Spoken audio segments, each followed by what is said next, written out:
कोई पाप या पुण्य की जगह होती है ऊपर में, स्वर्ग या नरक जैसा जगह होता है। ये बात बाबा को कैसे पता? तुम्हारा दोबारा जन्म होगा कि नहीं होगा, ये बात बाबा को कैसे पता? तुम क्वेश्चन क्यों नहीं करते हो बाबाओं से?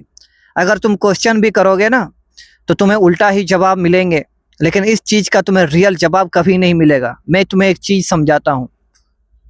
ये देखो, इसमें मेरा माइक डला हुआ है इसमें, और इसके वजह से मैं वीडियो बना पा रहा हूँ। ये रियल चीज है, इसको मैं देख पा रहा हूँ, इसको मैं इस्तेमाल कर पा रहा हूँ। और जब तुम नरक और स्वर्ग देखे ही नहीं हो, कभी कभी किसी आदमी ने आज तक बोला ही नहीं कोई न्यूज में आकर कि स्वर्ग और नरक जैसा कोई जगह होता है, फिर तुम इन बाबाओं पर कैसे विश्वास कर सकते हो? ये जो 10% लोग कार में घूमते हैं, बड़े बड़े शहरों में घूमते हैं, पूरा वर्ल्ड टूर करते हैं, हर जगह घूमते हुए तुम्हें दिखाई देते हैं, वो इसका सिर्फ एक ही रीजन है, वो किसी बाबा को नहीं मानते। तुम लोग आज भी बाबा को मान रहे हो और तुम लोग आज भी गरीब हो और हमेशा गरीब रहोगे जब तक तुम इन बाबाओं की सुनोगे।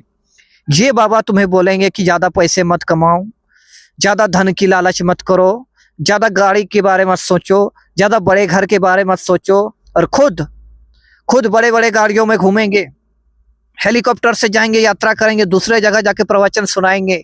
20-20 लाख की बैग रखती है और जो कथावाचक सुनाती है, जो लड़की लोग में होती है, 20-20 लाख की बैग, 1-1 लाख की बैग, बड़े बड़े 4 व्हीलर। रिसेंटली एक शादी हुआ था एक बाबा का, करोड़ों खर्चा हुआ, करोड़ों। वो करोड़ों पैसे किसके हैं? आम जनता के हैं, गरीब जनता के हैं, जिन्होंने बाबा को दान किया, ये सोचकर दान किया कि किसी भगवान को दान कर रहा है। लेकिन भगवान को दान नहीं कर रहे हो तुम एक ढोंगी को दान कर रहे हो, जिसके वजह से वो अपनी जिंदगी में ऐश मौज कर रहा है। आज इंस्टाग्राम पर बाबाओं की लाइन लगी पड़ी है, हर कोई प्रवचन दे रहा है, 5 साल से लेकर 50 साल तक। जैसा जैसा बाबा चाहिए तुम्हें वैसा बाबा मिलेगा, और सब तुम्हारा इलाज घर बैठे कर रहा है, मानो कोई MBBS करके बैठा है। ये बाबा लोग झाड़ फूक से तुम्हारा इलाज आज भी हो रहा है। आज के जमाने में अमेरिका में अगर ये चीज देखेंगे ना, अमेरिका के लोग आकर ऐसे झाड़ फूक से इलाज करते हुए हंसेंगे तुम पर। आज भी हंसेंगे, कल भी हंसेंगे, और हमेशा तुम पर हंसते रहेंगे। इतने सारे देश आगे निकल गए हैं, अमेरिका, इंग्लैंड, ऑस्ट्रेलिया, सब कोई आगे निकल रहा है अपनी टेक्नोलॉजी के मामले में, हर मामले में। चाइना हर मामले में हमसे आगे निकल रहा है, लेकिन हम लोग आज भी पीछे हैं और उन्हीं के भरोसे जीते हैं। ये जो मोबाइल, ये जो तुम लैपटॉप, ये जो तुम सारे बड़े बड़े आइटम यूज करते हो ना, ये सारे आविष्कार अमेरिका और बड़े बड़े शहरों ने किया है। हमारे इंडिया ने क्या किया है? हमारे इंडिया में बस बाबा आया और बाबा लोग समझाते, इतने सारे गुरु आए, तुमको समझाए, फिर भी तुम्हें अकल नहीं आया। ओशो को सुनकर सीख लो कुछ। ओशो ने इतना अच्छा समझा दिया कि जब तक तुम इन बाबाओं की सुनते रहोगे तब तक तुम गरीब बनकर रह जाओगे, तुम्हारे जिंदगी में कोई तरक्की नहीं आएगा। कोई राधा राधा गाने से भगवान नहीं मिल जाएगा, राधा राधा गाने से तुम्हारी घर की गरीबी नहीं मिट जाएगी, तुम्हारे घर में राशन नहीं आ जाएगा। ये बात तुम्हें क्यों नहीं समझ में आता? तुम्हारे जिंदगी में तभी बदलाव आएगा जब तुम एक्शन लोगे, जब तुम कुछ अपने लाइफ में अच्छा करोगे। भक्ति करना गलत नहीं है मेरे दोस्त, भक्ति करना गलत नहीं है, लेकिन तुमने अपने आंखों में पट्टी डाल दिए हो। तुम्हारी घर की हालत तुम्हें दिखाई नहीं दे रही है, तुम्हारी देश की हालत तुम्हें दिखाई दे रही। आज भी लोग गुटखा खा के जहां तहां थूक देते हैं, कहीं भी थूक देते हैं। आज भी लड़कियां वीडियो बनाती है तो उसके वीडियो पर ना जाने कितने गंदे गंदे कमेंट्स आते हैं। थोड़ा सा हॉट ड्रेस क्या पहन लिया, ये लड़की तो पागल हो गए, अंग्रेज बोल दिया, ना जाने क्या क्या कमेंट मार देते हैं। ये क्या है? इन बाबाओं की देन है। ये बाबा लोग बोलते रहते हैं ऐसा ड्रेस पहनो, वैसा ड्रेस पहनो। अगर किसी ने छोटा ड्रेस पहना है तो वो गंदा है, अगर उसने full dress, salwar suit, sari पहना है तो वह सुंदर स्त्री है, वो दिल की सभा की अच्छी है। अगर उसने छोटी ड्रेस पहनी है तो वो लड़की आर वाली है। अब आर का मतलब समझ लाओ। ये बाबा लोग सही शब्दों का प्रयोग करेंगे, भले ही एक गलत शब्द का प्रयोग करके नहीं बोलेंगे, लेकिन उनका कहने का मतलब तो वही है। धीरेन्द्र कृष्ण शास्त्री खुद घूमता है बड़े बड़े गाड़ियों में, हेलीकॉप्टर में यात्रा करते हैं, और उनको सुनने वाले भक्त गरीब के झोपड़ी में रहते हैं, EMI लोन के चक्कर में पड़े हैं, भीख मांग रहे हैं, परेशान है अपने जीवन से। क्यों परेशान है? क्योंकि उनको एक चीज समझ में नहीं आती कि अपने जीवन में काम करना है, एक्शन लेना है, पैसे कमाना है, इससे तुम्हारी लाइफ बदलेगी। किसी बाबा को सुनने से लाइफ नहीं बदलेगी, कोई पूजा करने से तुम्हारी लाइफ नहीं बदलेगी। मेरा एक होटल है, रेस्टोरेंट है, मैं उसमें अगरबत्ती कभी नहीं चलाता हूँ, कभी अगरबत्ती नहीं दिखाता। क्या वो मेरा होटल बंद हो गया? क्या वो मेरा रेस्टोरेंट बंद हो गया? मेरा एक छोटा सा स्टोर भी है, मैं उसमें भी अगरबत्ती नहीं दिखा रहा हूँ। क्या हो गया? भगवान रूठ गए मेरे से? मेरा धन लक्ष्मी नहीं आ रहा है? तुम जिस धन लक्ष्मी को पूछते हो, इतना पूजा करते हो, आज 2000 के नोट बंद हो गए। अगर उसमें कोई पैर भी दे देगा ना तो तुम कुछ नहीं बोलोगे, तुम खुद भी पैर देकर चले जाओगे। क्यों?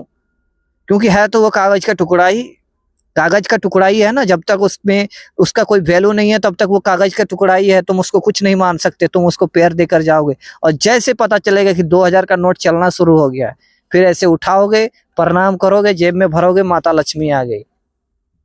माता लक्ष्मी ऐसे नहीं आती। वो कागज है, तुम कागज मानो, उसको लक्ष्मी मत मानो। पैसे को जितना इज्जत देना चाहिए उतना ही दो। भगवान मत बना दो, हर चीज को भगवान बनाते रहो। हवा भगवान, पानी भगवान, पहाड़ भगवान, पेड़ भगवान, हर चीज भगवान भाई, हर चीज भगवान। फिर भी हमारा भारत देश इतना क्यों पीछे है? हमारा भारत देश की नदी इतना क्यों गंदा है? हमारे भारत देश के जंगल क्यों खत्म हो रहे हैं? क्यों? क्योंकि तुम कुत्तों की तरह पैदा कर रहे हो, एक के बाद एक बच्चे पैदा किए जा रहे हो। मैं कितना बार समझाऊं। मैंने एक वीडियो देखा, इतने सारे पैसे उस मंदिर से निकल रहे हैं, इतने सारे पैसे। मुझे खुद हैरान हूं कि उस पैसे का होगा क्या? क्या होगा उस पैसे का? इतने सारे पैसे जो भक्त लोग दान कर दिए हैं, क्या करेंगे? बस बाबा लोग शादी करेंगे तो अपने मौज मस्ती में उड़ाएंगे, और क्या। एक दो मंदिर बना देंगे दिखाने के लिए, भक्तों के लिए, देखिए मैंने अच्छा काम किया, मंदिर बना दिया, तुम लोग पूजा करो और भगवान से दुआ मांगो कि तुम्हारी गरीबी दूर हो जाए। ऐसी गरीबी दूर होगी? ऐसे ऐसे बाबा देखे हैं जो कोई लोहे का रोड ले लिया है और कोई माता पिता आ गए हैं अपने बेटी को लेकर, शायद उसका कोई बीमारी उमारी होगा, वो अपने जीवन से परेशान है और डॉक्टर को दिखा नहीं पा रहा है, तो उनको लग रहा है कि यार किसी बाबा से झाड़ फूक करा दे तो ठीक हो जाएगा। तो क्या कर रहा है वो जो ढोंगी बाबा है, वो उसको रॉड से मार रही है। लड़की है बेचारी, थोड़ा उसका दिमाग संतुलन ठीक नहीं है, तो उनको लग रहा है कि बाबा के पास इलाज कराऊंगा तो मेरी बेटी ठीक हो जाएगी। वो भी मूर्ख, इलाज करने वाला भी मूर्ख, और लड़की तो बेचारी कुछ जानती नहीं है, उसका दिमाग है नहीं, क्योंकि बेचारी अपने स्वास्थ्य से लेकर परेशान है, अपना हेल्थ को लेकर वो खुद परेशान है, वो कुछ बोल नहीं पा रही है। ऐसे तो जिंदगी है, ऐसा चल रहा है भारत में। यही लड़की विदेश में रहती ना, अच्छे से अच्छे डॉक्टर कभी कन्नाडा ले जाते, कभी अफगानिस्तान ले जाते, ना जाने कितने बड़े हॉस्पिटल में ले जाते, लड़की को 1 महीने के अंदर ठीक करके ले आते। लेकिन नहीं, यहाँ बाबा के चक्कर में फंसे हो। 200-300 में तुमको इलाज करवाना है, 2 मिनट में इलाज करवाना है, झाड़ फूक से इलाज करवाना है। वो जमाना चला गया, वो जमाना चला गया। आज तुमको तरक्की करना है और इस इंडिया का भी तरक्की करना है, तो इन बाबाओं से निकल जाओ। कोई राधा राधा जप करने से तुम्हारी लाइफ की दुख खत्म नहीं होगी। जैसे तुमको वीडियो देखने में मजा आता है, तुमको मोबाइल चलाने में मजा आता है, किसी को क्रिकेट खेलने में मजा आता है, तो किसी को राधे राधे जपने में मजा आता है, इंजॉय आता है। एक डोपामिन मिलता है कि मेरा दुख खत्म हो रहा है, मेरा तकलीफ खत्म हो रही है, मेरी समस्याएं खत्म हो रही है। लेकिन एक्चुअल में तुम्हारी समस्याएं नहीं खत्म हो रही है मेरे दोस्त।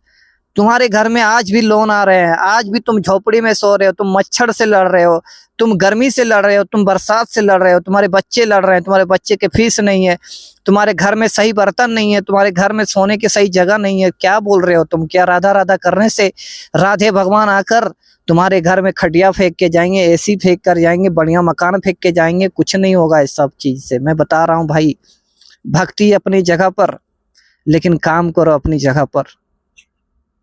कहने का अर्थ ये कि अपने जीवन के तकलीफ को समझो और उसका सॉल्व करो। किसी बाबाओं को सुनाने की जरूरत नहीं है। अगर तुम्हारे घर में कोई बीमार है तो किसी डॉक्टर को दिखाओ। अगर तुम्हें कुछ समझ में नहीं आ रहा है तो किसी फिलोसोफर से जाकर मिलो। कभी देखे हो गांव के लोगों को किसी फिलोसोफर का नाम भी बोल दो तो उसे क्या बक रहे हो, ये फिलोसोफर क्या होता है, वो तुम्हें उल्टा मूर्ख समझेंगे। तो भाई ये हालत है इंडिया की। तो आज के वीडियो को यहीं पर खत्म करूंगा, और अगर मैं गलत बोल रहा हूं तो कमेंट में मुझे बता सकते हो। मैं जरूर सबका कमेंट देखता हूं, भले किसी किसी का रिप्लाई नहीं देता हूं, जो अच्छा लगता है रिप्लाई दे देता हूं, लेकिन कमेंट सबका देखता हूं। और जो ये रैशनल कमेटी है, भाई लोग सपोर्ट करो यार, सब्सक्राइब करो मेरे चैनल को। अगर आप सपोर्ट नहीं करोगे तो इस भारत को हम लोग कैसे अच्छा बना पाएंगे? इस भारत को अच्छा बनाने के लिए आपका सपोर्ट चाहिए। भले हम लोग कितना भी देश विदेश घूम ले, एक बार इंडिया तो आएंगे ही ना, इंडिया में तो रहेंगे ही ना। तो इंडिया को अच्छा बनाना जरूरी है, तो इन ढोंगी बाबाओं को खत्म करना जरूरी है। मिलेंगे नेक्स्ट वीडियो में, तब तक के लिए जय हिंद।